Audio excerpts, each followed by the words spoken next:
Shalom, shalom, Israel. Shalom, shalom.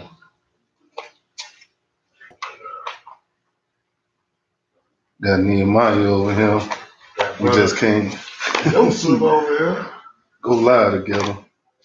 I know they ain't gonna lie that. Why am I tagging all these people? But we do got a class. Stop going to Mardi Gras. Stop it.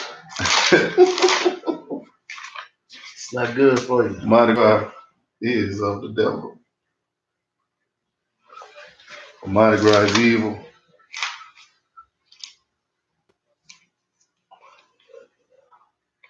Hope everybody doing all right on this Shabbat Shalom. Shalom, Brother Parker. Eldon.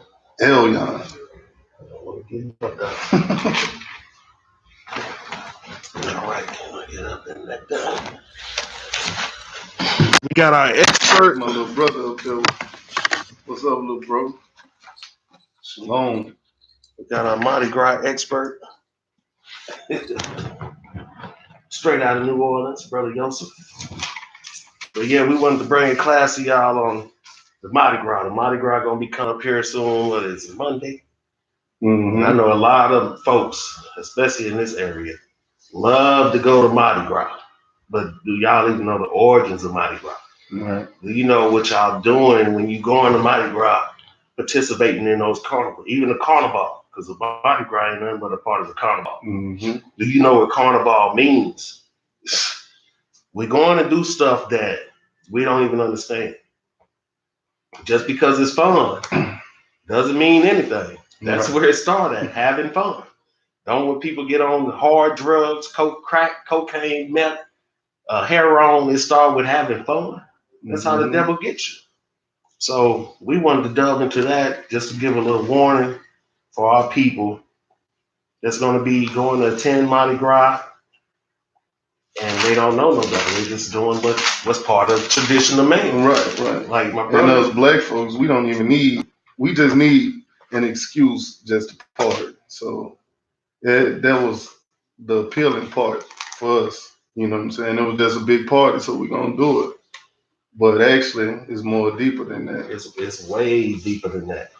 So the first scripture I wanted to start off with was Exodus 20:5, and say, I'm going to start at Exodus 20:3. I'm sorry, it's a lot. When the Lord told us. It's the book of Exodus, chapter 2 and verse 3. You say chapter 20 and verse 3? Mm-hmm. Chapter 20 and verse 3, Salah. Thou shalt have no other gods before me.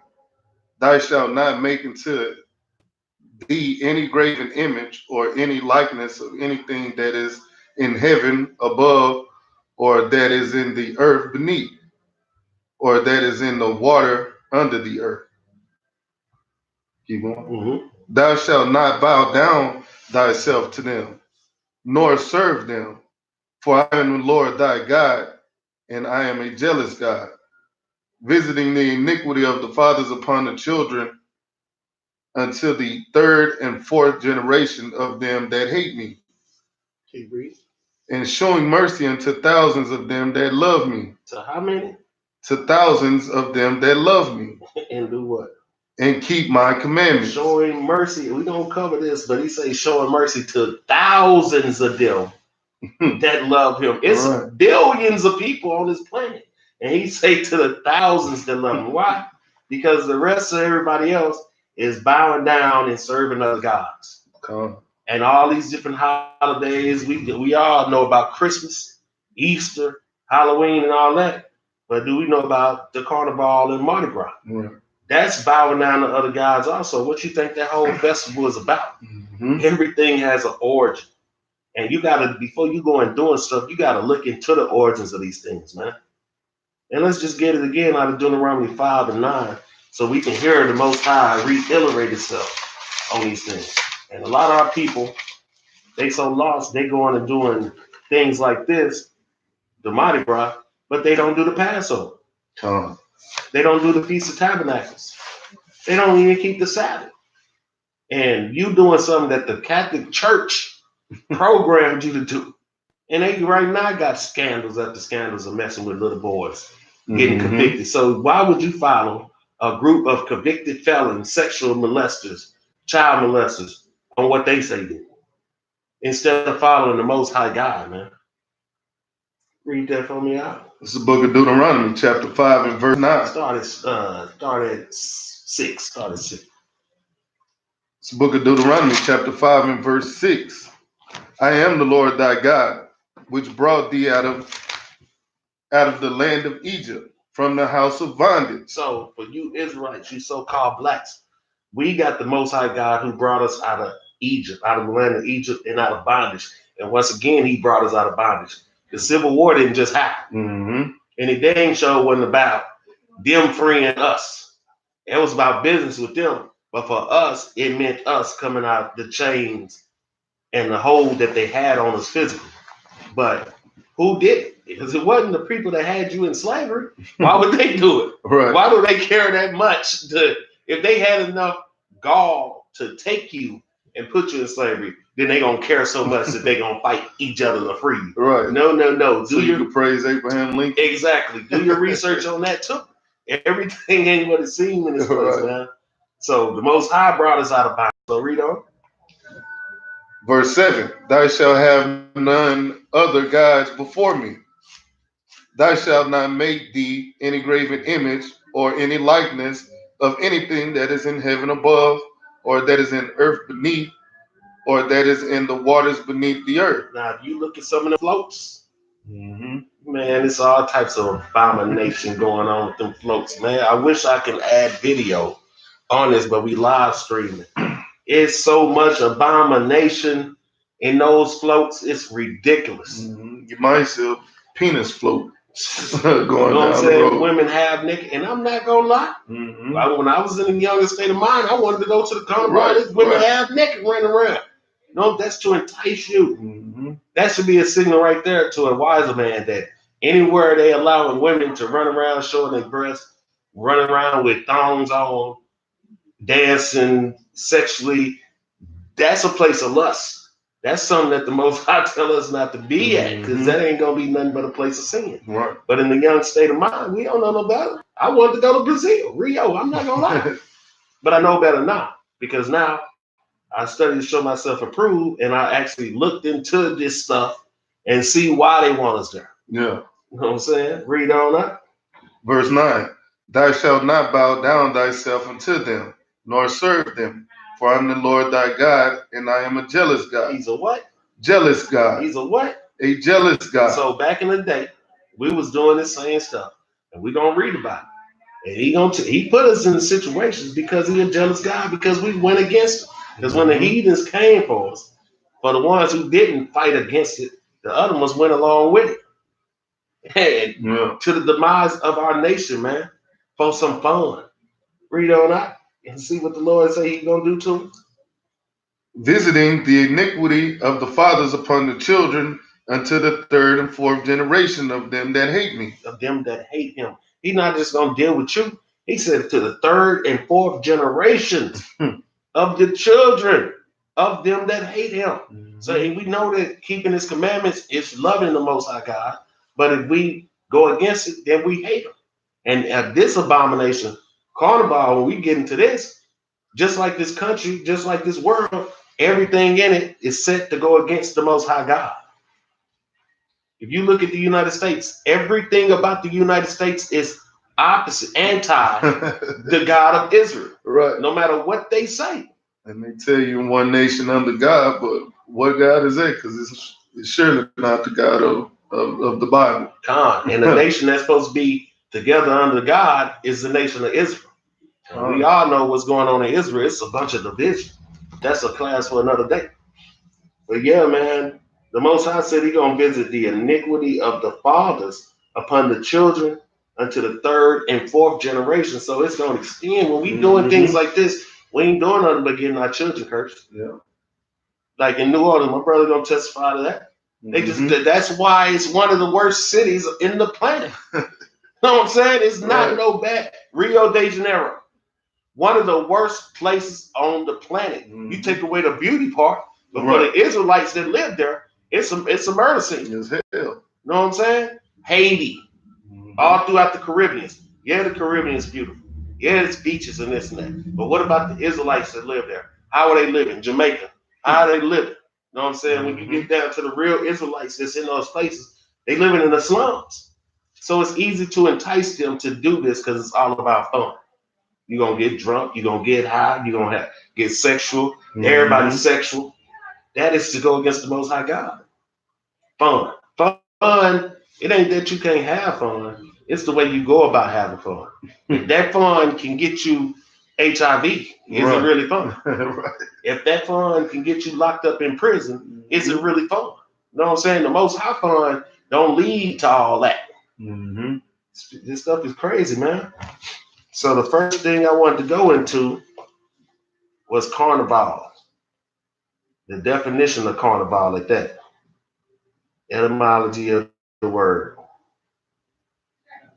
So I'm gonna read this. We all can go to Wikipedia. We just gonna hear what they got to say about their own stuff. Yeah. That's all I got to do. So if you go to Wikipedia and pull up carnival, which Wikipedia ain't the end all be all, but it's their stuff. So they gonna speak highly of it. They don't see no problem with it. Right. Like we they gonna want see. you to come. It's a selling point. So it's a carnival is a Western Christian and Greek Orthodox festive season that occurs before the liturgical season of Lent. This has to do with the Catholic Church. So just because it's in the Caribbean, just because it's in Brazil, just because it's in New Orleans, it's still wrapped around the Catholic Church, which should be a red flag for anybody. So it's the main events typically occur during February and early March, during a period historically known as Shrovetide or pre-Lent. Remember that name, Shrove? You heard of that before? Yeah. Shrovetide. Am I saying it right? That is Mardi Gras is attached to that. Yeah. So Carnival typically involves public celebrations, including events such as parades, public street parties, and other entertainment, combining some elements of a circus. Elaborate costumes and masks allow people to set aside their everyday individualities and experience a heightened sense of social unity. See, this already goes against the Most High. And then when they were talking about circus, that's what Cirque du Soleil. Yeah. That's what's that, Circus of the Sun? Yeah, Freaks of the Sun. It was originally Freaks of the Sun because the dude name was Roberto Circlus. And that's how they got Cirque. But really Cirque means circus, or circle. Yeah. Freaks of the Sun. They worship the sun in that also. That's a whole nother class in itself. Yeah. Pay attention, people. And you know what? All this go back to the Catholic Church. The Catholic Church ain't the end all be all, but in this modern day period that we live in, it is. It's that harlot that's giving everybody drunk on a abominations. That's why it's important to know about this place, man. This den of Satanism. The Catholic Church is the Federal Reserve of Christianity, of most religion. And you see, they made a one world treaty with the Arabs, with Islam. Yeah, they said him and the highest ranking Muslim sat down and signed a treaty. Yeah, just part of that one world stuff. New world order. All that come together. We all want social unity stuff, man. The Lord said at all, if at all possible, be at peace with all men. He didn't say join forces with them and get all what did it say? Put away their individualities. Put away their everyday individuality and experience a heightened sense of social unity. Participants often indulge in an excessive consumption of alcohol, meat, and other foods that will be foregone during the upcoming Lent. Other common features of Carnival include mock battles such as food fights, expressions of social satire, mockery of authorities, customs of grotesque bodies that display extravagant features such as large noses, bellies, mouths, elements of animal bodies, freaks, abusive language, degrading acts, depictions of disease and gleeful death, and a general reversal of everyday rules and norms. That is of the devil. Because next thing you know, they be talking about women dressing as men and men dressing as women. Yeah. That is of the devil, man. Mm-hmm. And then men dressing like women, women dressing like men. I just seen a challenge on Facebook where the husband, they would take pictures, themselves, and then they'll take that same picture, but the husband will be wearing clothes and the wife will be wearing the husband clothes. I mean, y'all falling right into the trap. Falling right into what is it, man? I wish I would, man. Right. I wish I would. That's ridiculous, man. And people just doing it like it ain't nothing. Mm-hmm. The term carnival is traditionally used in areas with a large Catholic presence, as well as in Greece. In historically evangelical Lutheran countries, the celebration is known as Festleben, and in areas with a high concentration of Anglican and other Protestants, pre-Lent celebrations, along with the penitential observances, occur on Shrove Tuesday or Mardi Gras. In Slavic Eastern Orthodox nations, Maslenista is celebrated during the last week before Great Lent. In German-speaking Europe and the Netherlands, the Carnival season traditionally opens 11/11. This dates back to celebrations before the Advent season, or with harvest celebrations of St. Martin's Day. So all they was doing was like, as far as when they were coming west, they just leaving they footsteps, you know what I'm saying, wherever they went. But they'll call it something different, but it's all the same thing. Exactly. And then tell them about Mobile to Mardi Gras. Yeah, Mobile was where Mardi Gras originated from. It's just that New Orleans just got more, clout about it. When you haven't experienced Mardi Gras until you go to the one in New Orleans, you know what I'm saying? It's just because it's more. I mean, you could do more in New Orleans. You could walk up and down the street with your beers, your alcohol, or whatever, and police ain't gonna say nothing to you because that's just what New Orleans is. It's the Las Vegas of the South. Exactly. And I actually went to the one in Mobile. Yeah. It was more family oriented, right, than it was for like New Orleans. Mm-hmm. It was way more family oriented. Right. So yeah, I see what you're talking about. And like you said, just traveling west, going on to the east. Right. They just left it. And that's exactly what they did, man. Mm-hmm. That's exactly what they did. So it's the word carnival is of a Christian origin. And in the Middle Ages, it referred to a period following Christmastide that reached its climax before the midnight on Shrove Tuesday, because Lent was a period of fasting. Mm-hmm. Carnival therefore represented a last period of feasting and celebration before the spiritual rigors of Lent. Now, you finna tell me, and something in here I read, I don't know if I got there yet, it said Lent's supposed to be for 40 days. I never even heard. I thought it was just a week. It's going to be in one of these. I read 40 days. However long it is, they was buckling down for the rigors of not eating meat. So you done bugged out, you done feed it out on meat, and then you just gonna go cold turkey on meat. Right. These people crazy. They crazy. You done went hard in the paint with liquor and alcohol, and then you just gonna go cold turkey. You gonna have some issues. That's what you do before you go to jail. Yeah. It's meat was plentiful during this part of the Christian calendar, and it was consumed during Carnival as people abstained from meat consumption during the following liturgical season, Lent. In the last few days of Carnival, known as Strovetide, people confess their sins in preparation for Lent as well. So, oh my goodness, Israel, this how wicked these people are.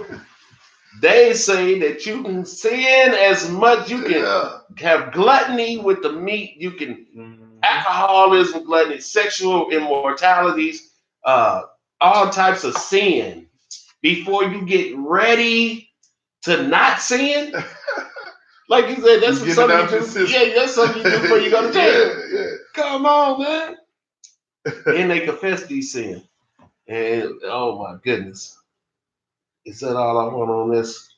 Well, Carnival, as my brother know, means, when you go to the Latin, to put away the flesh. Mm-hmm. And I think it means more than how they trying to put it, Yeah. like just to put away the meat. No, because really, if you really stuff into these people, man, they is Could it be to sacrifices. put away your own flesh?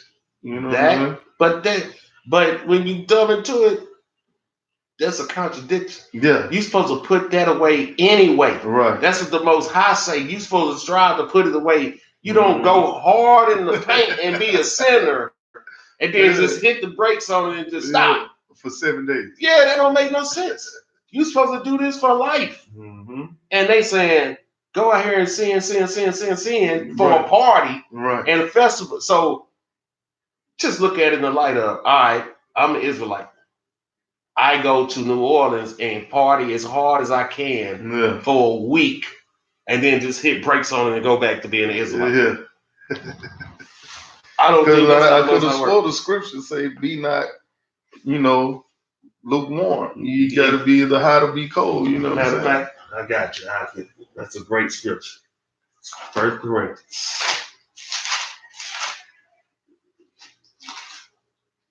That's 8.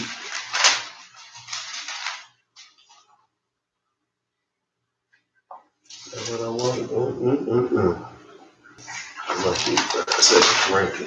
But yeah, that's a good point. Yeah. You can't be lukewarm. He say be hot or be cold. Right. Don't be out here playing.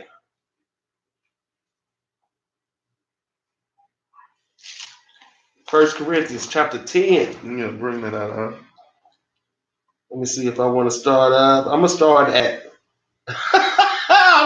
18 now. So carnival means to put away the flesh, right? Yeah. The book of 1 Corinthians chapter 10 and verse 18. Behold, Israel, after the flesh, are not they which eat of the sacrifices partakers of the altar? So if you not, ain't you partakers of it? You at the Mardi Gras. Yeah. You at the altar of whatever they worshiping, whether you know exactly what you worshiping or not. Right. What say I then? That the idol is anything, or that which is offered in sacrifice to the idol is anything? But I say that the thing which the Gentiles sacrifice, they sacrifice to devils. Yeah. And not to God. And I would not that ye should have fellowship with devils. So as an Israelite, the Most High telling us if he would not have us have fellowship with devils, man. This is of the devil. Verse 21. Ye cannot drink the cup of the Lord and the cup of devils. Ye cannot be partakers of the Lord's table and of the table of devils. Hallelujah. Brother brought out a great scripture. That's the truth, man. You can't be out here talking about you working, you dealing with the Lord, but then you go on the carnival. Right. They don't go together. I mean, even if you're not going to carnival or Mardi Gras, but they got a party at work, and I mean, you still partaking in it. You still partaking. Oh, I'm just having fun. It's just a potluck. He said it. Is you not eating other sacrifice? Exactly. Ain't you at the altar? You at the table. Oh no, I just took a little piece. You know, Christmas party ain't right. I'm just gonna go get my gift. Yeah. The Lord is looking for people who gonna denounce this 100%. Right. I'm not dealing with it at all. I don't want your phone. Matter of fact, we the Grinch. Right. I know I am. We the Grinch. Yeah. We supposed to be the one buy a humbug. This is a book. We're not supposed to do this stuff, man. And they say carnival. I found it over here. Carno, flesh, Latin. Right.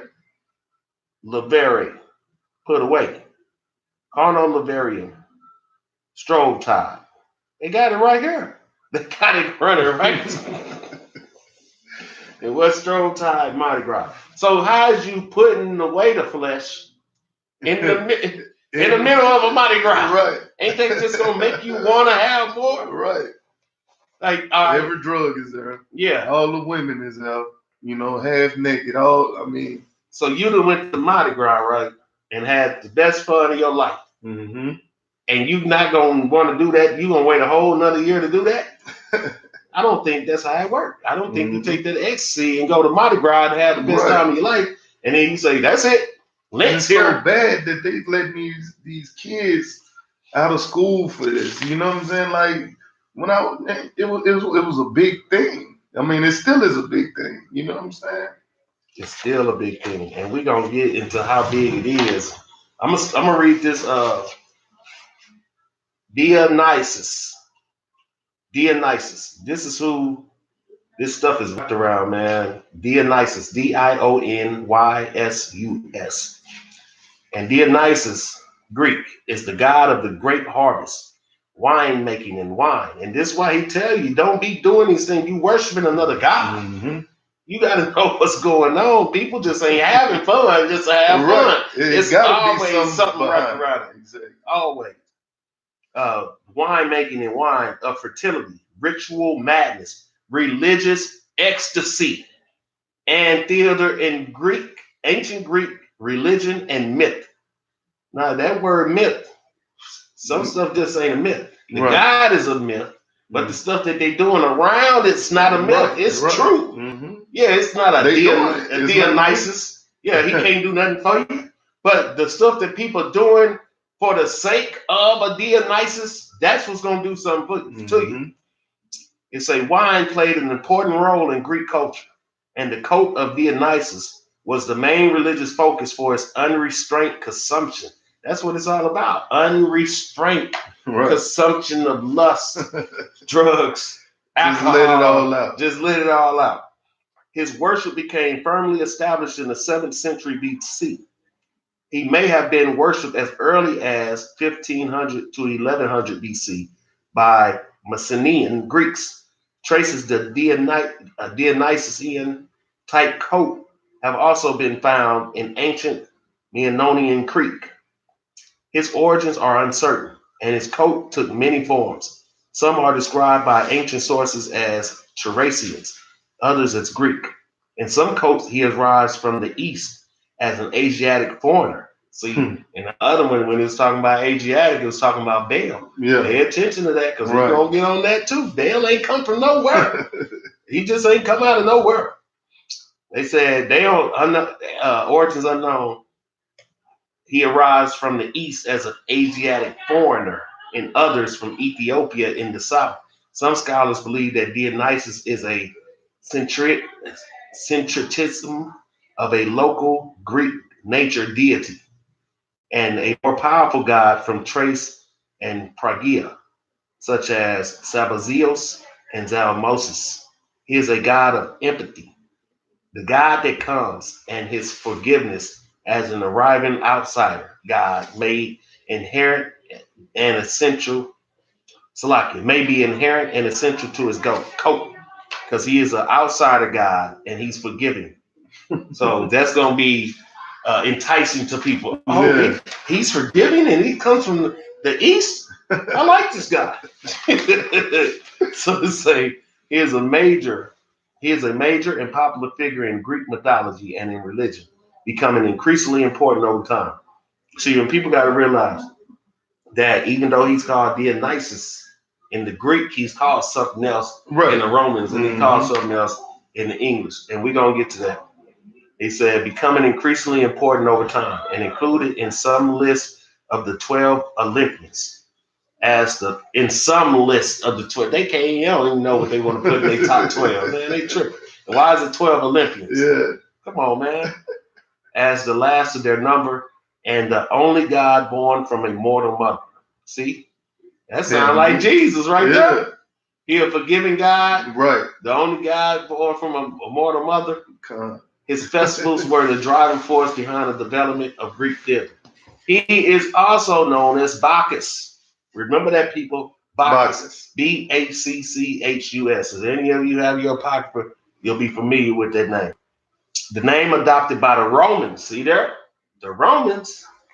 And the frenzy he induces is Bacchia. It's thyrsus, sometimes wound with ivy and dripping with honey. It's the benefit, Salaki, is a benefit wand and a weapon used to destroy those who oppose his cult and the freedoms he represents. He's a liberator. His wine, music, and ecstatic dance free his followers from self-conscious fear and care, and subvert the oppressive restraints of the powerful. Those who partake of his mysteries are possessed and empowered by the God himself. The coat of Dionysus is also a coat of the summers. His minions feed the dead through blood offerings, and he acts as a divine communicant between the living and the dead. He is sometimes categorized as a dying and rising God. That sounds like Jesus. Dionysus is generally depicted in myth as the son of Zeus and the mortal Semele, although the Afric tradition, although in the Afric tradition, he was identified as the son of Zeus and Persephone. Okay. Oh, Persephone. Persephone. Thank you for correcting that. Because they got some Greek words in here. But yeah, man, you gotta do the research. And if we dig a little deeper, we'll get to white Jesus Christ on who they talking about. Oh, yeah. You know what I'm saying? White Jesus Christ. Mm-hmm. When we move, we just gonna call him Bacchus. Bacchus. Yeah. And then when we move to another state, we're gonna call him Zeus. Yeah. And then we're gonna call him Jesus. Yeah, we just gonna keep switching the name up. But now we're gonna go over Bacchus. Let's go over Bacchus. Because when we go to Mardi Gras, they got a like set, a content, called the Crew of Bacchus. They are consciously knowing what they're doing, man. They ain't accidentally doing this stuff. So to continue with Bacchus, the god of wine, because really Bacchus is just a Roman version of Dionysus. Yeah. So we'll trace that thing back, man. The god of wine, his worship had extended over the whole Greek and Roman world, centuries before the Christian era. Centuries before the Christian era. And mind you, the white man never come up with nothing new. Right. They just continue on, just like Bacchus ain't new. He's stealing from Dionysus. And I promise you, Dionysus ain't new. He gonna come from a Greek god. An Egyptian god. So it's a centuries before the Christian era, and had degenerated into an orgy of drunkenness and unnameable immortalities. Come on, man. This get worse than Dionysus. Possibly under the influence of the Oriental Baal worship, such as the Hebrew prophets condemn. This is when they moved to New Orleans. It started getting more freaky when they got to the city. So let's go back to Baal, which they say come from the Orient. Yeah. We can go back further than that to the Egyptian god, but let's say Baal, because we was doing Baal when we was back in our time, in the Israelite time for real. And then Baal went to Dionysus, and then Dionysus went to Bacchus. So it's just going from just moving on. Different regions. Yeah. What did it say? From the east to the west? Yeah. From the east to the west. And the brother brought that up earlier. If they got an Oriental god named Baal, and it say Oriental, that means in the east. Right. And then as it started coming from the east to the west.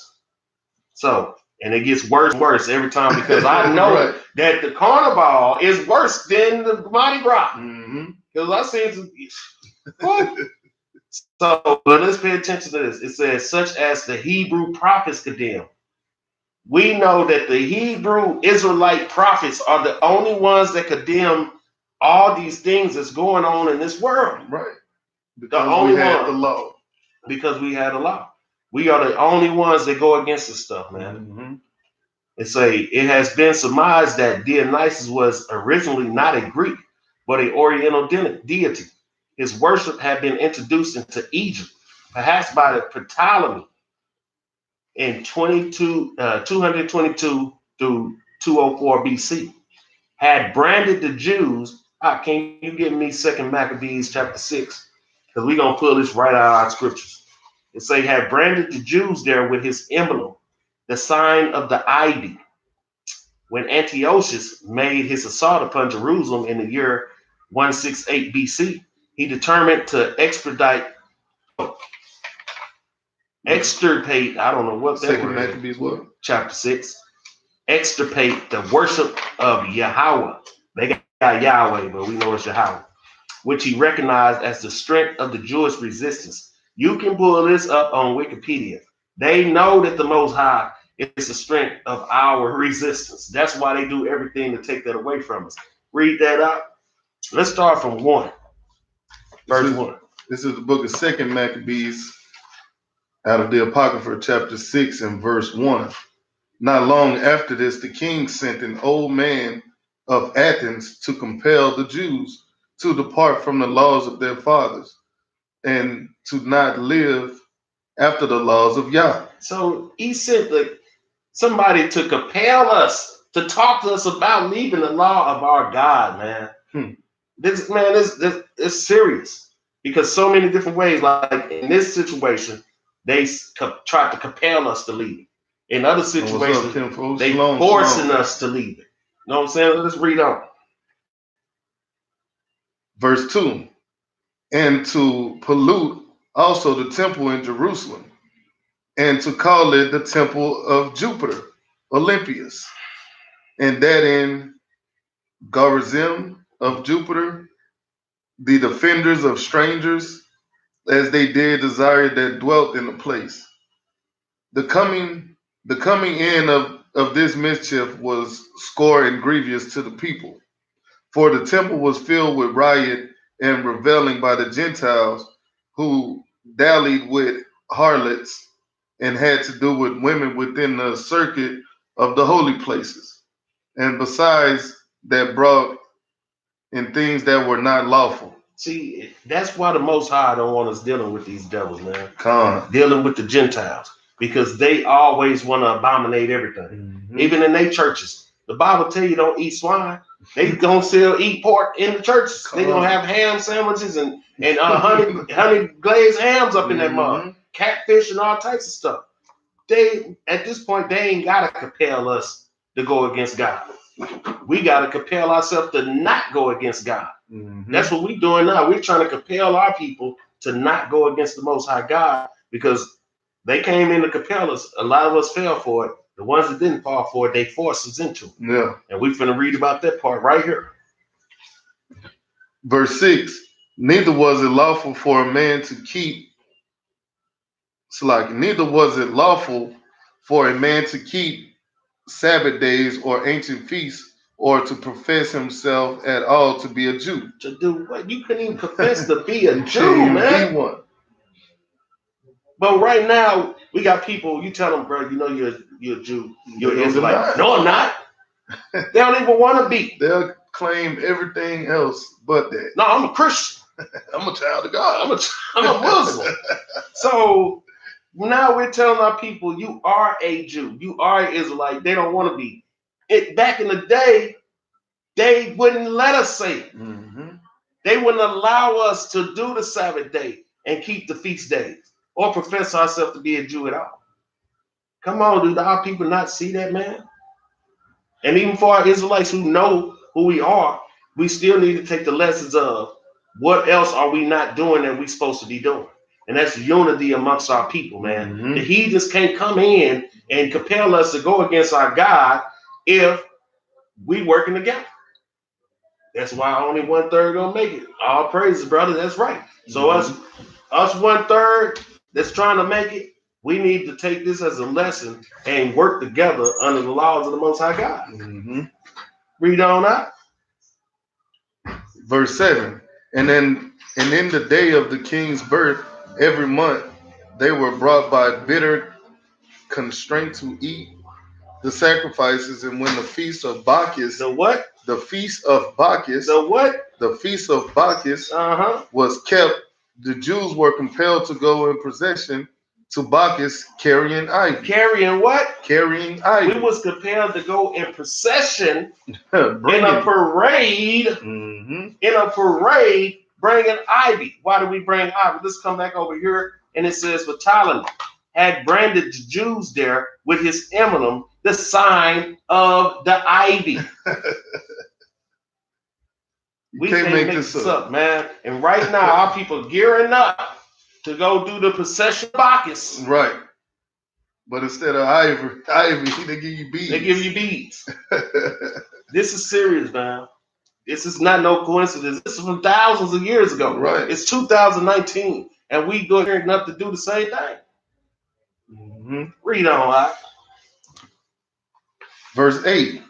Moreover, there went out a decree to the neighbor cities of the heathen by the suggestion of Ptolemy Same guy we just talked about. against the Jews that they should observe the same fashions and be partakers of their sacrifices. He telling the neighbors around us, like putting them on notice. Say, they need to be doing this too. They need to be keeping the 4th of July. They need to be keeping New Year's. Keep your eye on. Because if they don't, it's going to be on. Read on. And whoso would not conform themselves to the manners of the Gentiles should be put to death. Should be what? Put to death. So back in the day, if we did not do it, like us right now, we'd get put to death for not eating of the sacrifices, for not doing a procession of Bacchus and having that ivy on us. Our people do not know how serious this is. Why would they have to try to make us do this thing if it was so right? Right. Then after you done beat somebody down, you done kidnap somebody, rape, robbed, and murder them, oppressed them, put the husbands in prison, destroyed the families, then you got them right where you want them so they can go do the Mardi Gras willfully. And the Lord told us about that. So let me go to Hebrews right quick. Finish reading that out. Then might a man have seen the present misery. So I'm going to read this out of Hebrews right quick. Hebrews 10:26. For if we sin willfully, after that we have received the knowledge of the truth, there remaineth no more sacrifice for sins. We willfully doing this stuff, man. A lot of our people knew they was Israelites too. Yeah. Especially the Haitians and things like that.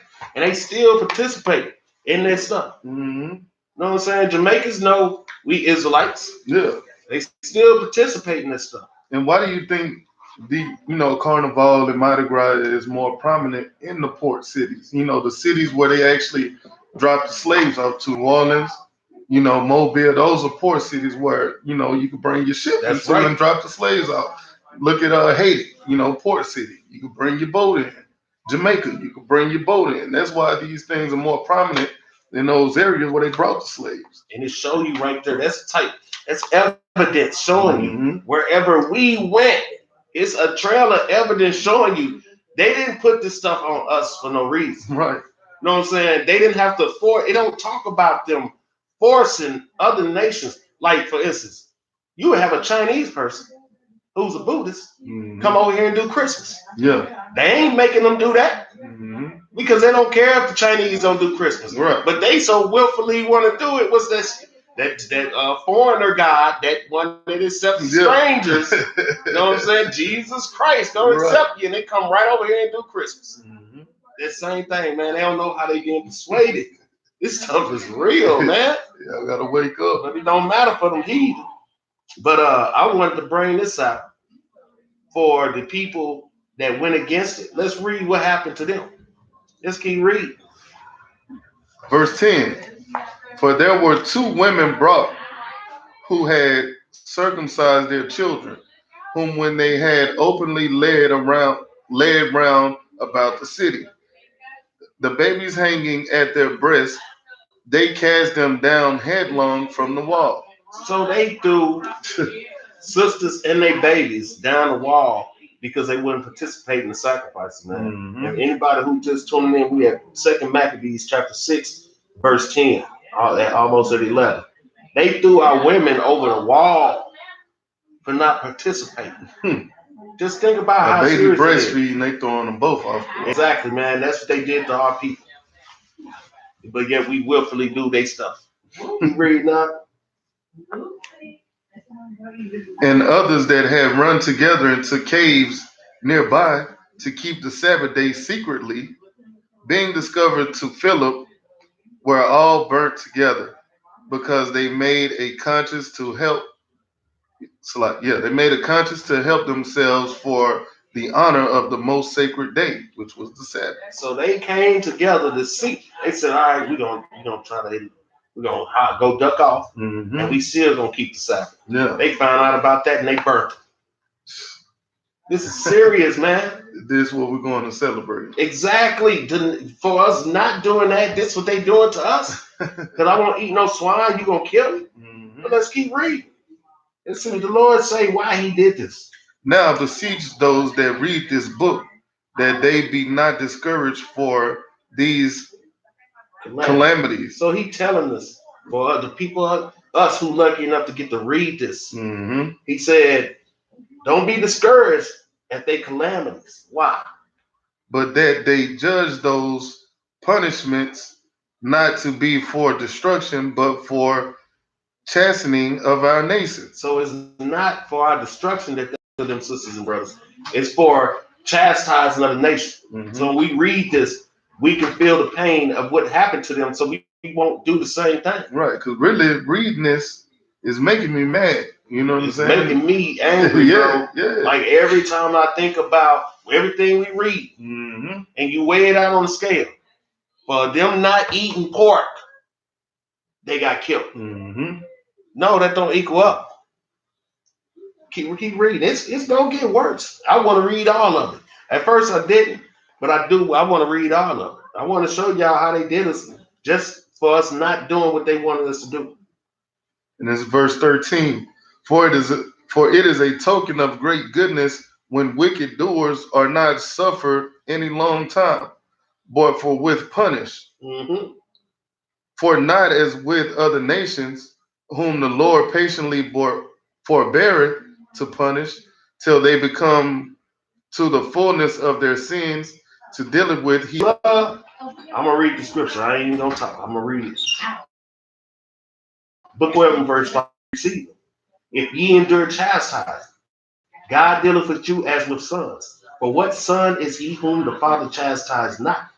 But if ye be without chastisement, whereof all are partakers, then are ye bastards and not sons. So the Most High is telling us that if he is punishing us thoroughly, so if we seeing a sister get, which we ain't seeing it, but we're reading about a sisters getting through over the wall with their babies hanging on their tit, that is for our chastisement. We supposed to feel that. Right. But it was for the nation to learn from. And he said for the heathen nations, which he has not chastised, he doing long, he waiting for them. So he's steadily spanking our butt. We ain't gonna we not destroyed. He having mercy on us. So the little calamities that's happening to us, the Mike Browns, the Trayvon Martins, this is for our learning. We supposed to be paying attention to this, and we supposed to feel it. We supposed to be feeling that chastisement for every son and every daughter that we lose. But he ain't destroyed the whole nation. But when he deal with these heathens, he gonna take them out, man. That's what he's telling us. So don't be dismayed at the chastisement. Don't he's get correct. Get right with the Most High God. He's giving us time. Read on. Verse 14. For not as with other nations, did I already read this? Verse 15. Lest that being come to the height of sin, afterwards he shall take vengeance of us. And therefore he never with his mercy from us. And though he punish with adversity, yet does he never forsake his people. So even though he punishes with hard, he punishes. Yeah. He don't forsake us, man. He still got mercy on us, and we can clearly see that because we sitting right here today in a country that kidnapped our forefathers and foremothers, brutally raped, robbed, murdered, put to slavery, and we sitting right here, man. And due to the power of the Most High God, they ain't touching us. They only touching us if we get out there out of place. Read on out. In verse 17, but let this that he, like we have spoken before, a warning unto us. It's a what? A warning unto us. It's a what? A warning unto us. About an elder brother, an ancient age brother that's a Hebrew Israelite and a scribe. We all need to take note of this right here on how this brother handled this situation. Read on. Verse 18.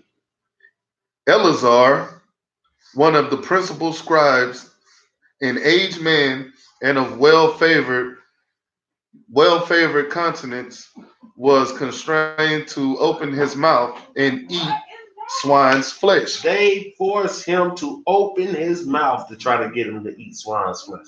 Read on. But he, choosing rather to die gloriously than to live stained with such an abomination, spit it forth, and came of his accord to the torment. A lot of brothers would have ate the swine. This brother hadn't been unclean. This brother had been raised up in the faith, in the truth, keeping the law, statutes, commandments. Did not want to be unclean. He spit it out. Read on.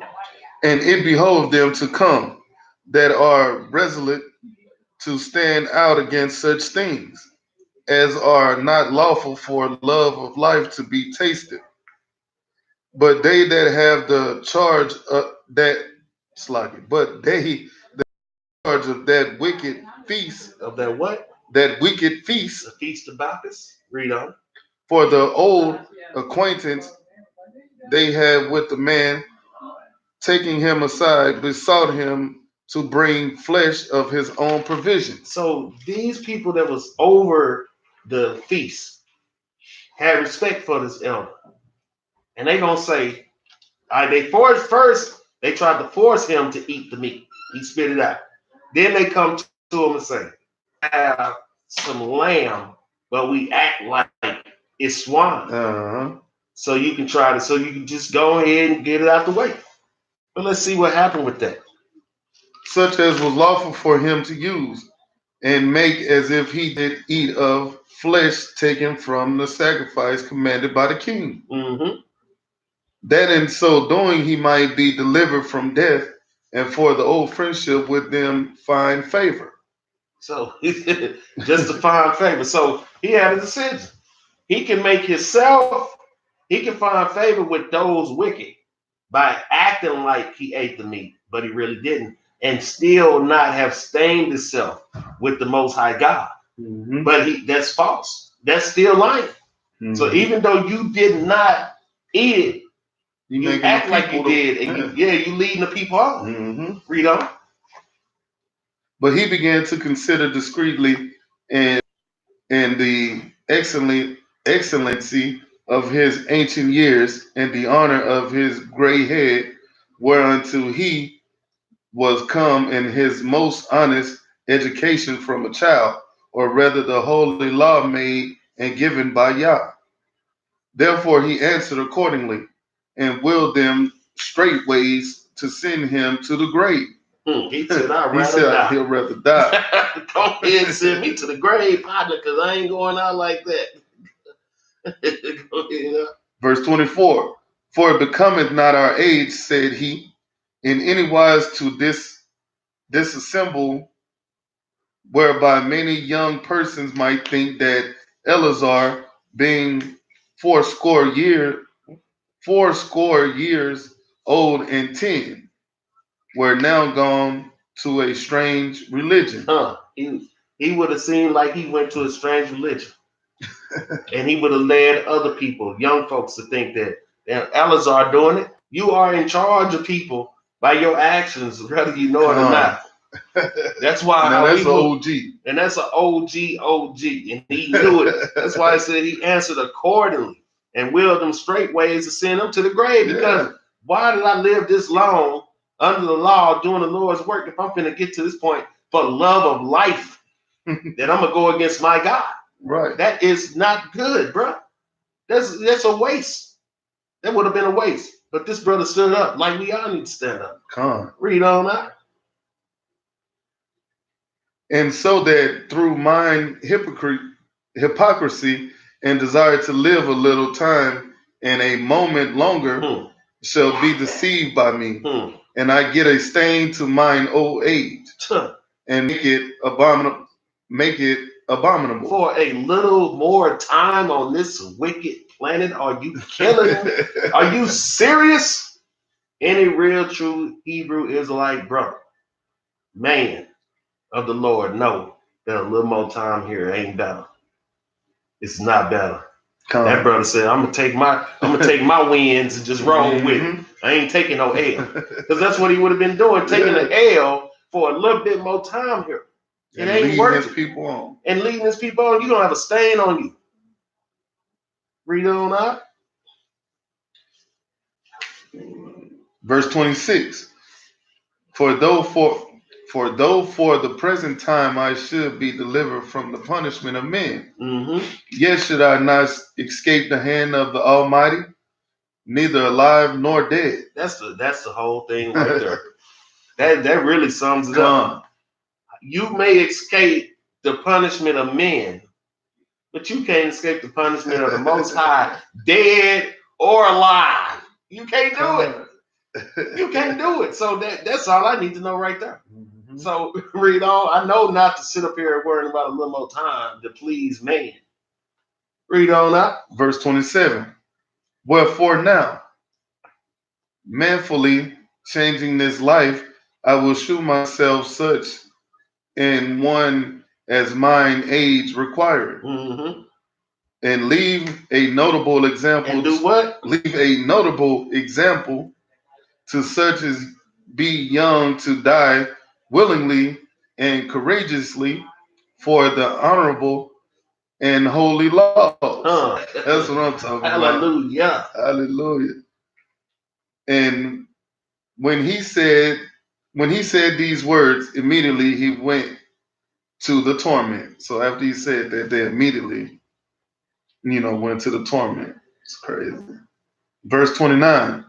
They that led him changing the good will, they bear him a little before into hatred, because the foresaid speeches proceeded as they thought from a desperate mind. So they thought because he was going to be in desperation mode that he was going to go along with it. And the speech that he gave them was manly and courageous. He said he'd die for this, man. He'd die for the holy laws. He said, I'm not leaving no example like that for the youth. Yeah. And they was just good with him. They said, and leave a notable example to such as be young to die willingly and courageously for the honorable and holy laws. And when he had said these words, immediately he went to torment. They that led him, changing the good will, they bear him a little while before. So just before they was giving him good will. That's the one. Come on, brother. Just go ahead and act like you ate the pork. Here, take your lamb, and just act like you ate the pork. And we'll just say he ate the pork and just leave it at that. It was good because that was them trying to work with him. When he said he ain't doing it, then that turned into hatred. This is happening right now because look at Colin Kaepernick. Yep. When he was playing football, it was all good. But when he stood up for something, you know what I'm saying? Exactly. They condemned him for it. It's the same thing. Man. I'm standing up for my people. I'm standing up for my God. I'm standing up for the law. Oh, you know the common denominator? Be a black man and stand up. Because the KKK can stand up and say they want only white people in their neighborhoods. And that's all right. But when you stand up to the oppressor, then it's going to turn to hatred. That's why they hate us. Because every time we stand up, like if you're a good, you stand up for your people, then it's hatred. Come on, man. Let's read this out. 30. Verse 30. But when he was ready to die with stripes, he groaned and said, it is manifest unto the Lord that had the holy knowledge, that whereas I might have been delivered from death, I now endure sore pains in my body by being beaten. But in soul am well, content to suffer these things, because I fear him. And thus this man died, leaving his death for an example of a notable courage and a memorial of virtue, not only unto young men, but unto all his nation. So this brother standing up and not for the dumb stuff of these heathens and his own people who was trying to persuade him, he left an example. His death left an example of notable courage and a memorial of virtue, not only unto the young men, but unto all his nation, to all of us. It's a example to me. This the real Martin Luther King. You know what I'm saying? We should be memorializing How you say his name? Eleazar. Brother Eleazar. The same as the sisters who got threw off the wall with their babies. That was for an example of us. The stuff that fell upon our people is an example for us right now. And we really should be taking this thing seriously. The next chapter, I suggest that you read chapter 7. We're not going to read it today, but all of us should read chapter 7 because it's about the sister. I'm going to read the first verse. It came to pass also that 7 brethren with their mother were taken and compelled by the king against the law to taste swine's flesh and were tormented with scourges and whips. So it was a sister who got tormented to try to make them eat swine's flesh. We need to remember that, and we need to memorialize these people because my nerve receptors is too sensitive to take torment. But I know my soul is only one soul, and I fear the Most High God more than I fear men. And we got to stand up, Israel. And you got to remember, this is the Feast of Bacchus, aka Mardi Gras Carnival. You know what I'm saying? So our people endured this, and we, willing to celebrate with the heat. Willing to celebrate with the heat. Because our people don't know their history. Our people don't know their history. And if we knew our history, like we're doing right now, this is history class. That's what we're doing right now, people. We're having history class. And the Bible is our history. You know what I'm saying? And the rest of the stuff is just confirming our history. I don't care what nobody say, man. When you go through it, they just confirming the same stuff. Deuteronomy 32:7. The Lord say, remember the days of old and consider the years of many generations. Ask thy fathers, and he will shew thee, thy elders, and they will tell thee. Now, the only way we can do that is through these scriptures written. That's why they're written down for us to go back through and look at our history. They're not here for nothing. So don't listen to the white man, because he ain't going to tell us nothing. Now, I'm going to bring a precept out on that in Sirach, chapter 2 and verse 10. It say, look at the generations of old and see, did ever any trust in the Lord and was confounded? So if any of these people in the Bible, in the holy text, if they trusted in the Lord, they was not confounded. They knew what was up. If they trusted in the Lord, this Sirach chapter 2 and verse 10. Look at the generations of old and see, did ever any trust in the Lord and was confounded? Or did any abide in his fear and was forsaken? Or whom did he ever despise that called upon him? For the Lord is full of compassion and mercy, long suffering, very pitiful, and forgiveth sins, and saveth in the time of afflictions. So we just got to look back at the generations of old to see how this thing worked, to see how the Most High dealt with our people when we did what he told us to do, and when we went against what he told us to do. So let me give you one more. The book of Romans, chapter 15 and verse 4. For whatsoever things were written aforetime were written for our learning, that we through patience and comfort of the scriptures might have hope. That's how we doing this thing, man. That's why we reading about our forefathers and foremothers, because we trying to have hope here. Because I promise you, for me, before I came into the truth of who I am, what we supposed to be doing, the hope was not there. That's why a lot of our people be like, F the world. I woke up screaming F the world. Because what hope did you have? You don't even know what you hear. Ain't no, where he at?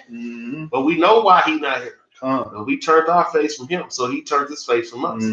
So, but we got to come back to who we are. Because if you look through the history, look through our history, you see the whole thing was. Matter of fact, I'm just pulling the scripture. Go to Judah, chapter 5 and verse 20. Everything we need is right here. Let's see why it was so paramount that these people put us away from worshiping the Most High God like we're supposed to have. Book of Judah, chapter 5 and verse 20. And it's going to tell you right there.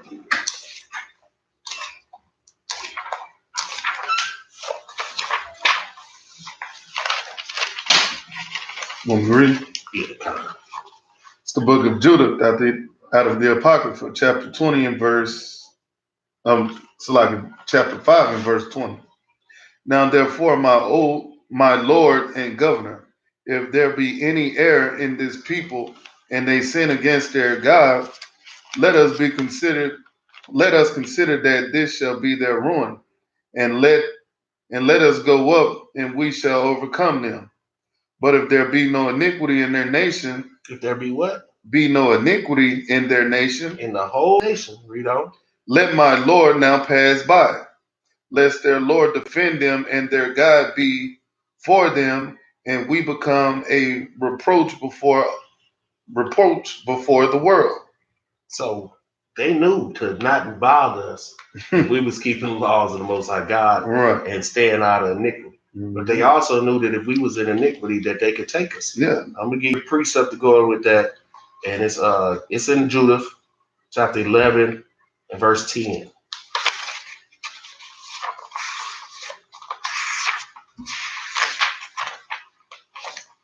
It's the book of Judah, chapter 11 and verse 10.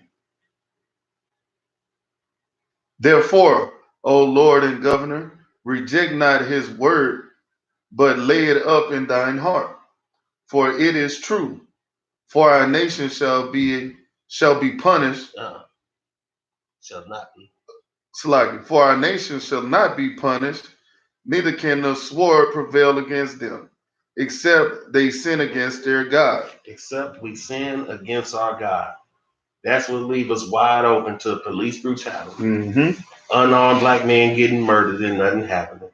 People disappearing, organ harvesting, kidnappings, all types of stuff that's happening to our people. Mm-hmm. We're wide open and susceptible to the devil, Right. because we have not closed our ranks around the Most High God and being loyal to Him. So that's why we bring this warning out about things like Mardi Gras and Carnival, because you leaving yourself wide open. Mm-hmm. You going to the devil. You going to the devil, enticing you with lust. So let's see here. Let's go to 2nd Maccabees chapter 14 and verse 33. Let's see what that says. So the book of 2nd Maccabees, chapter, you say 14 and 1? 33. Chapter 14 and verse 33. He stretched out his right hand toward the temple and made an oath in this manner. If ye will not deliver me Judas as a prisoner. I think I told you all what. I thought that's what I wanted. I guess that ain't what I wanted. Go to 1st Maccabees chapter 1, verse 55. I don't know what I was looking for right there. Maybe it's 1st Maccabees. 1st Maccabees chapter 1. This is the book of 1st Maccabees, chapter 1, and verse 54. Now the 15th day of the month, Caslu, in the 145th year, they set up the abomination of desolation upon the altar, and build idol altars throughout the cities of Judah on every side, and burnt incense at the doors of their houses and in the streets. And when they had rent in pieces the books of the law which they found, they burned them with fire. They did what? Burned them with fire. Now, why would they be burning our books? Why would they burn the books of the law? They just told you why. If they can stop you from teaching your children the law, that means your children be wide open to the devil. Mm-hmm. Because our only protection is the law with the Most High. Read on. And wheresoever was found with any book of the testament, or if any consented to the law, the king's commandment was that they should be put to death. That they should be what? they should be put to death. They always want to put us to death. Hmm. It ain't even no halfway. They know they can't even do nothing with us. It's either slavery or put them to death. They can't even do nothing with us. Now I know where the 14 I wanted. Let's go to Wisdom of Solomon, chapter 14, verse. I'm gonna start at 7.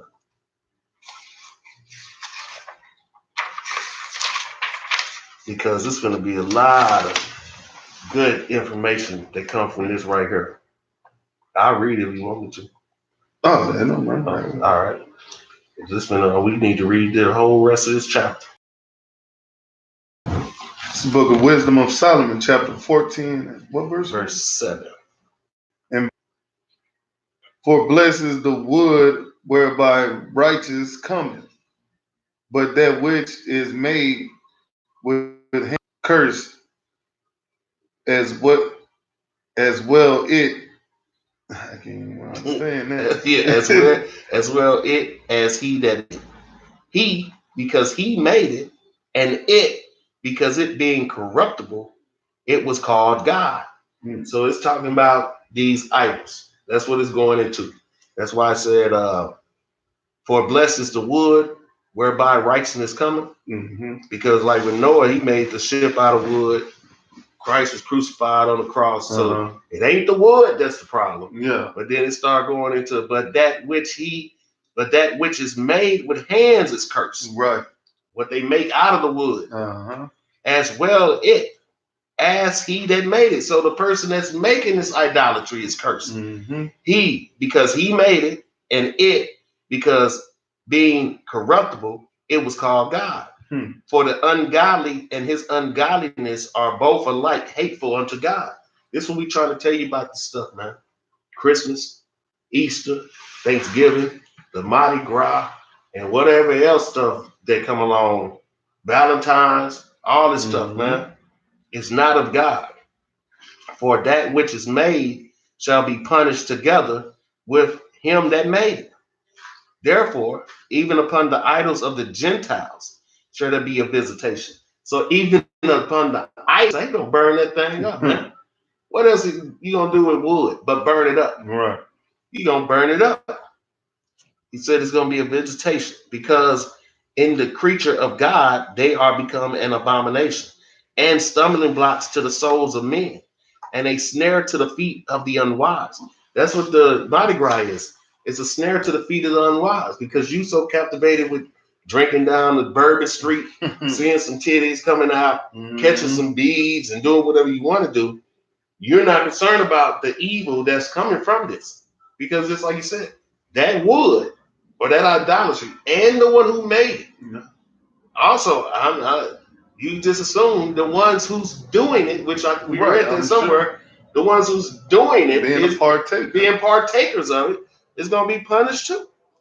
He say, verse 12, for the devising of idols was the beginning of spiritual fornication.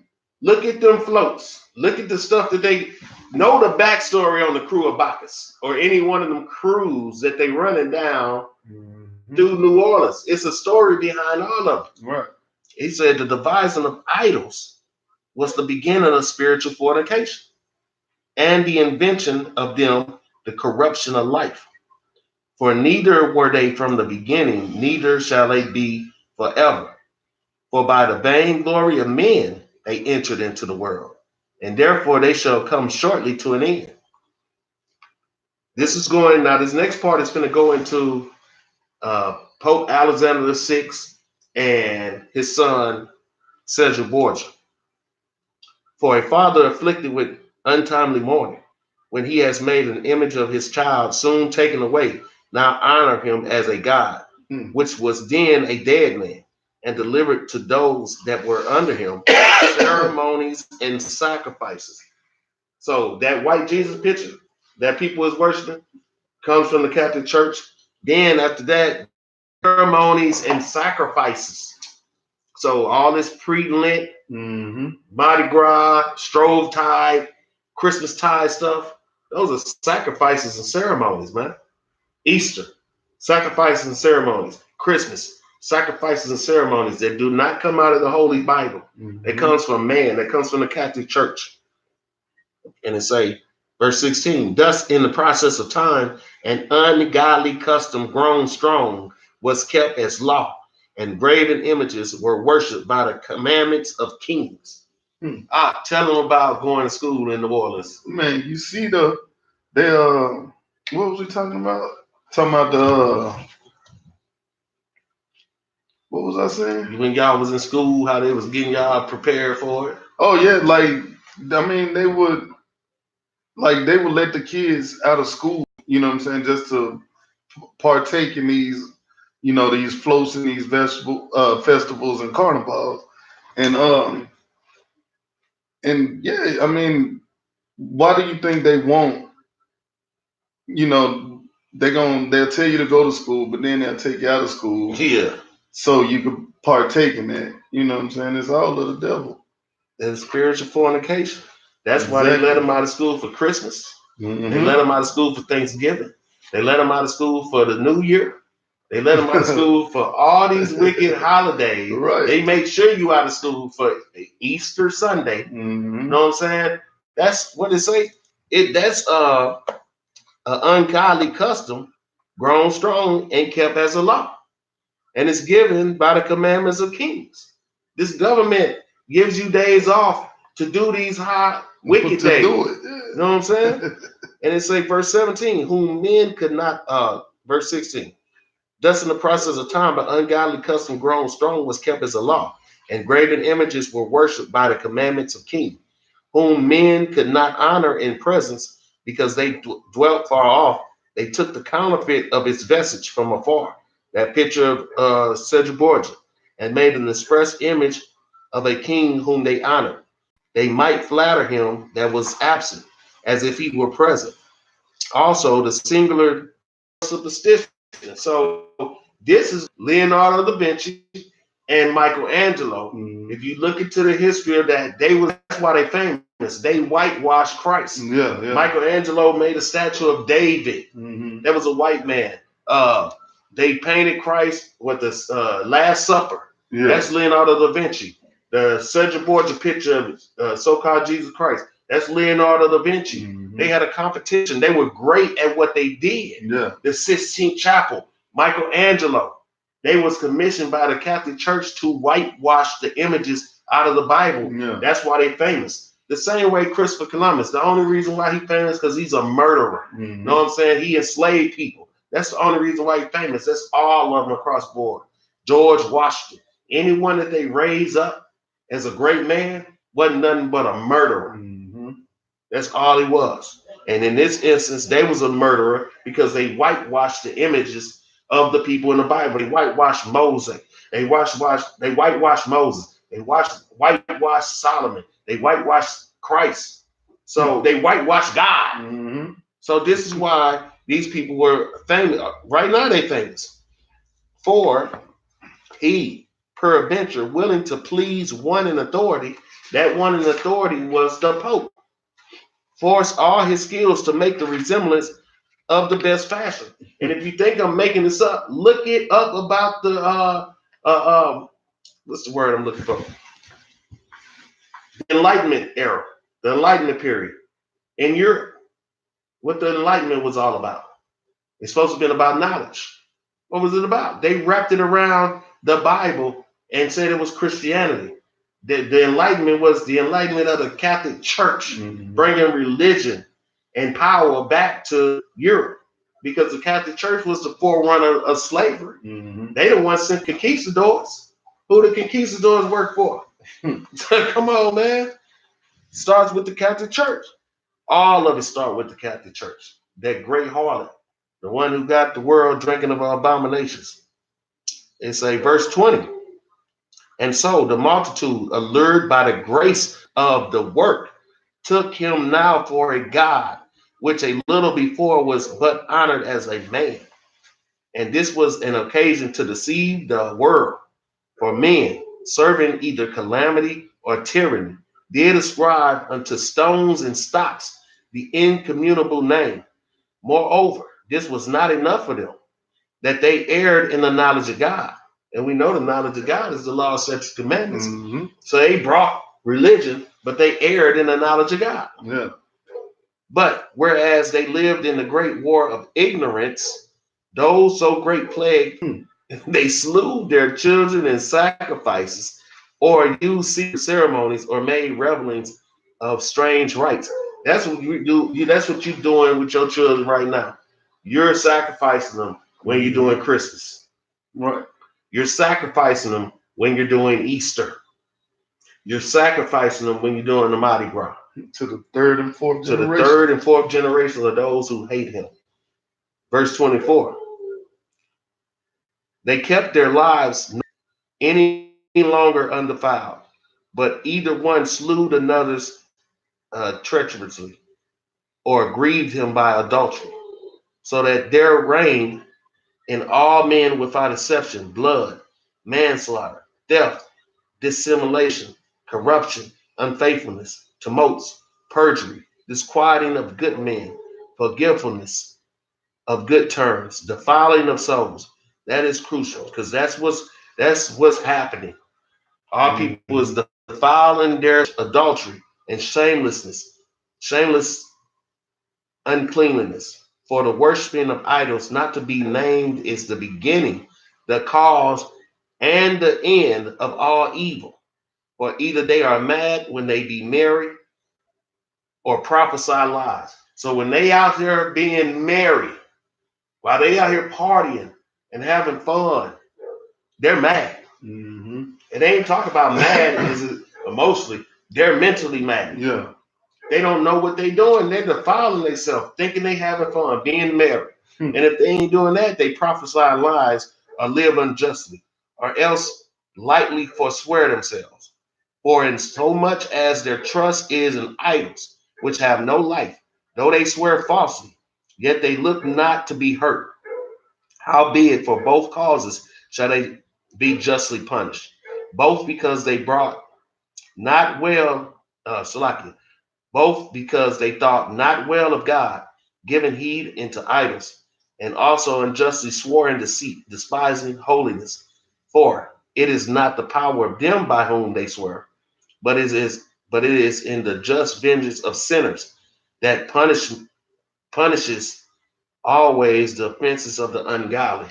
So basically, it's going into, like we brought up in First Corinthians, you can't sit at the table of devils and the table of the Lord, and you can't you can't go in between. Mm-hmm. So if you on that other side, this is the things that you're gonna be dealing with, and it's clear that we all know friends. Yeah. We all know people. They may not be able to pinpoint why they having these problems, but we can easily pinpoint it because the Most High says that if you ain't on this side with Him, these are the type of things you're gonna be dealing with, and we all know it to be true.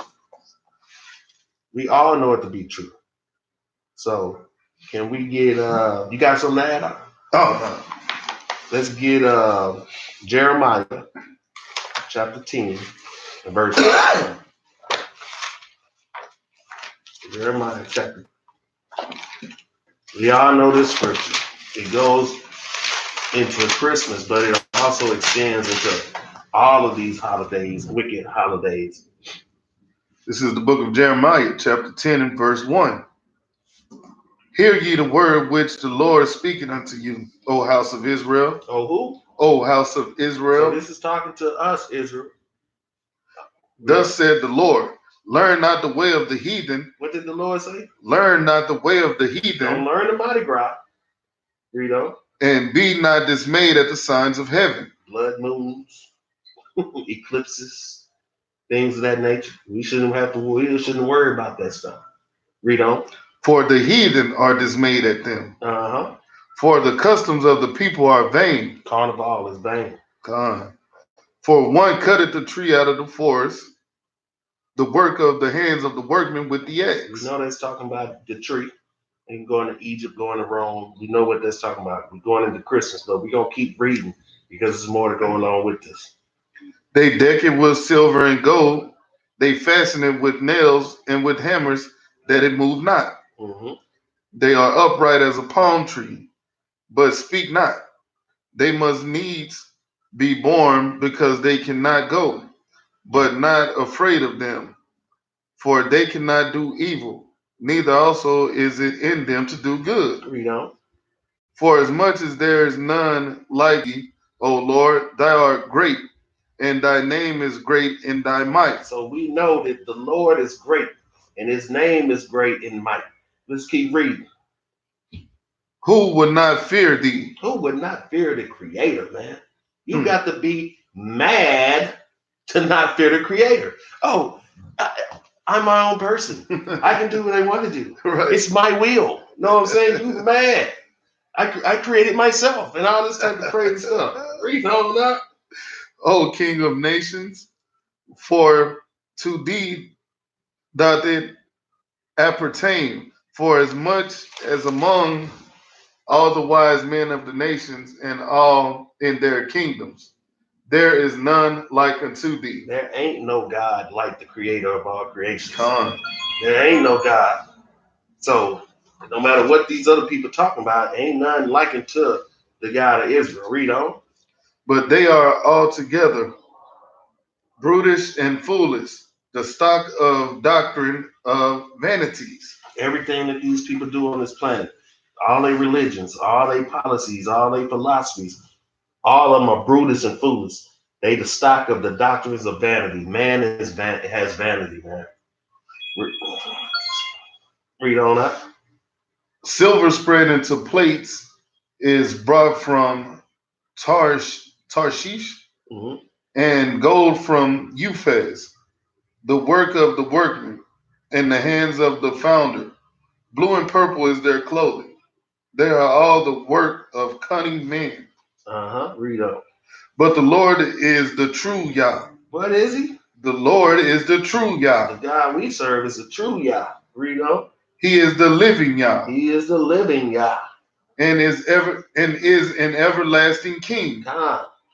In his wrath the earth shall tremble, and the nations shall not be able to abide his indignation. See, this one we was getting to right here. All the stuff that people is doing is vanity. And these nations ain't gonna be able to survive it. And that's what we warning our people about. We have to serve the one true God. These other people are serving vanity. They're serving nothing. And they're gonna have to serve the one true God too. Read on.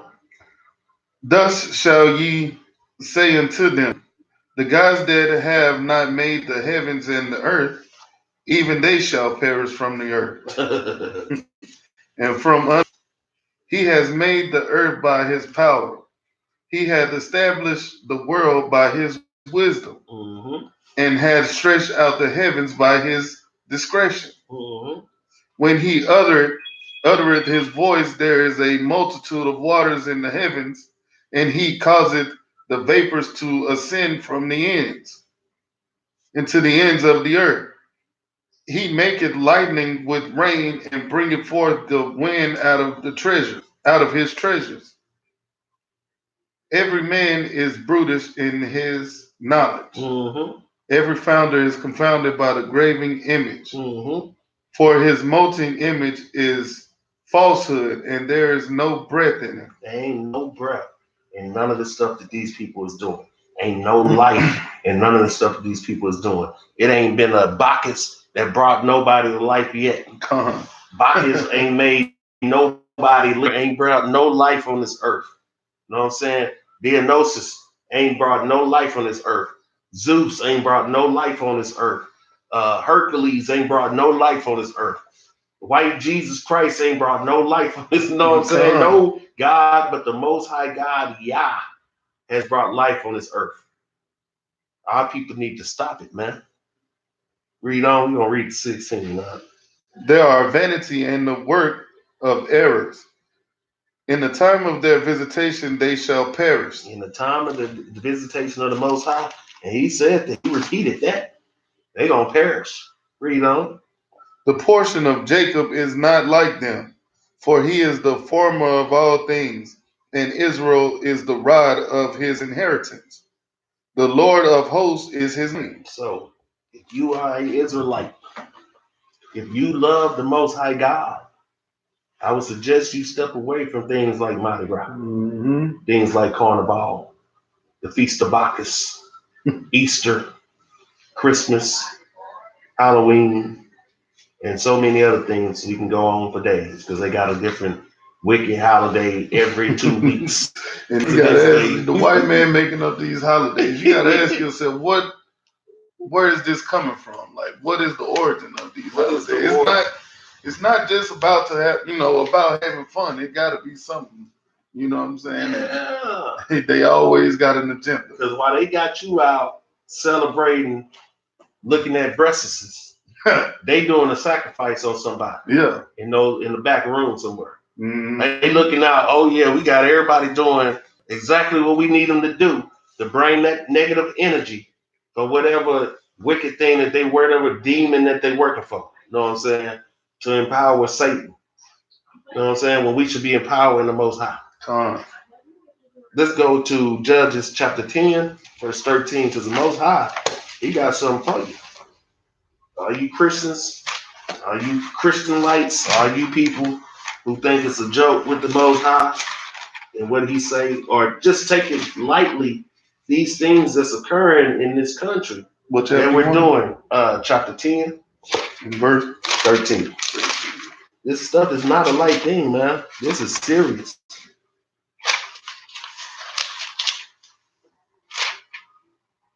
Yeah. It's the book of Judges, chapter 10 and verse 13. Mm-hmm. Yet ye have forsaken me and served their other gods. Serve other gods. Wherefore I will deliver you no more. He gonna do what? Deliver you no more. So when brothers feel like in New Orleans, you feel like God ain't there. He not. And that's why. He told us already. He didn't lie to us. He told us he ain't gonna be there no more. He ain't gonna deliver us no more. Read on. Verse 14. Go and cry unto the gods, which ye have chosen. Go cry to them gods which you chose. Let them deliver you in the time of your tribulation. Let Jesus deliver you in your time of your tribulation. Don't call to the Most High God, His Son.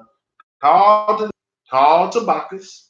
Call to what's the Easter woman? Oh, Easter. Estar. Yeah. Call her. Estar. Call Lucifer. Whoever you gonna call, but don't call on the Most High. Call on Ra. You know what I'm saying? Right. If you Egyptologist, call on Ra. Call on Buddha. Call on Krishna. Call on whoever you've been calling on all this time, because the Most High said He ain't hearing it. If you dealing with Him, you dealing with Him. You ain't over here sliding over here worshiping white Jesus on Sundays. You ain't doing that. You sitting this out. Mm-hmm. You know what I'm saying? He said, go and cry. Ye have chosen. Let them deliver you in the time of your tribulation. But who they always call on? Yeah, a lot of people call on Jesus. All right. Mm-hmm. Read on. What did you 15? In verse 15.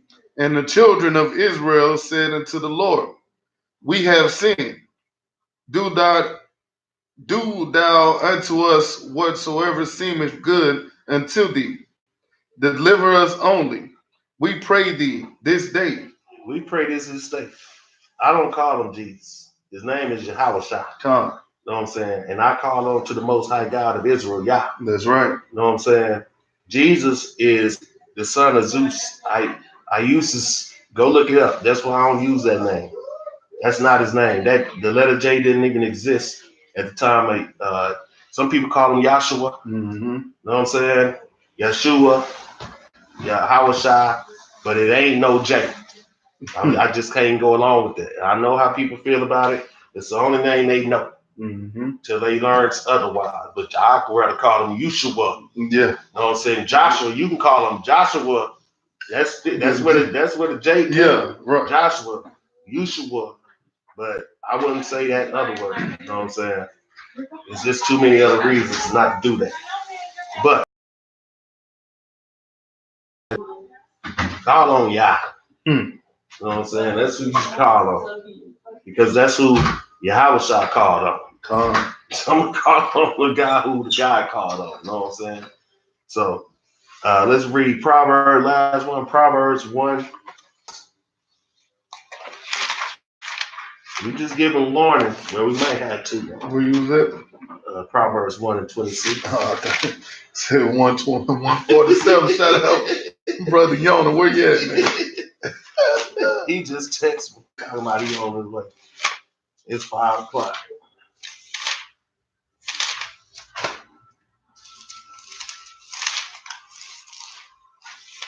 What'd you say, Proverbs? Chapter 1, verse 26. 1.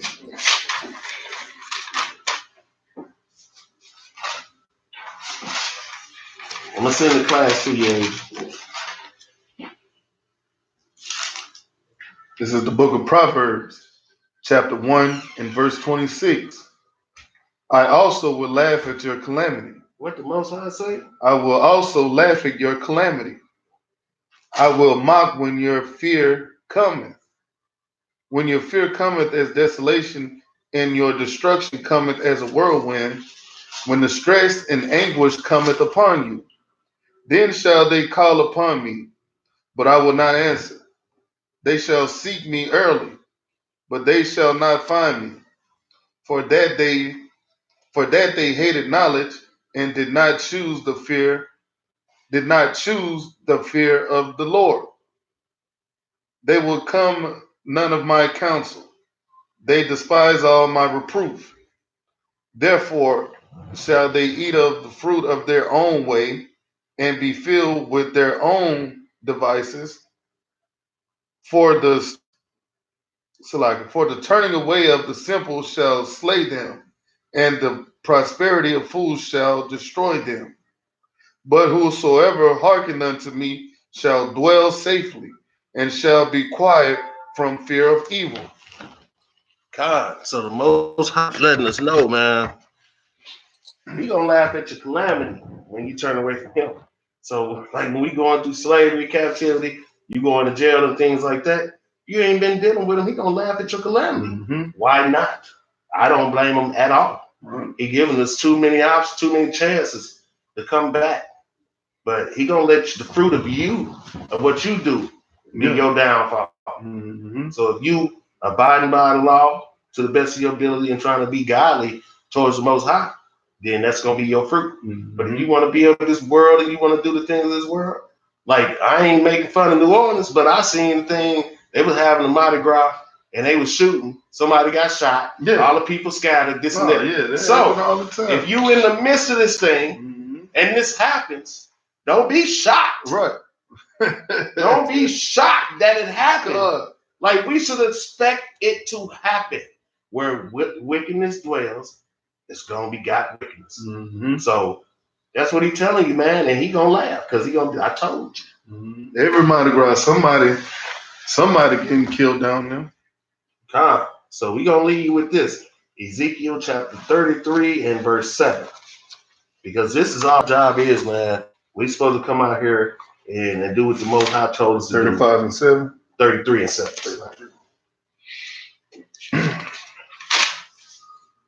This is the book of Isaiah, chapter 33 and verse 7. Mm-hmm. So thou, O son of man, I have set thee a watchman unto the house of Israel. Therefore thou shalt hear the word at my mouth and warn them from me. We should do what? Warn them from me. That's all we doing is giving warning from the Most High God. As we giving warning. That's what he told the prophet Ezekiel to do. That's what we do. Christ even gave warning. Know what I'm saying? Read on up. When I say unto the wicked, O wicked man, thou shalt surely die. If thou dost not speak to warn the wicked from his way, that wicked man shall die in his iniquity, but his blood will I require at thine hand. Nevertheless, if thou warn the wicked of his ways to turn from it, if he do not turn from his ways, he shall die in his iniquity. But thou hast delivered thy soul. You know? Therefore, O thou son of man, speak unto the house of Israel. Does ye speak, saying, if our transgressions and our sins be upon us, and we pine away in them, how shall we then live? Say unto them, as I said, the Lord God, I have no pleasure in the death of the wicked, but that the wicked turn from his way and live. Turn ye from your evil ways, for why will ye die, O house of Israel? So that's what we leaving you with. The Most High said he has no pleasure in the death of the wicked, but that the wicked turn from his way and live.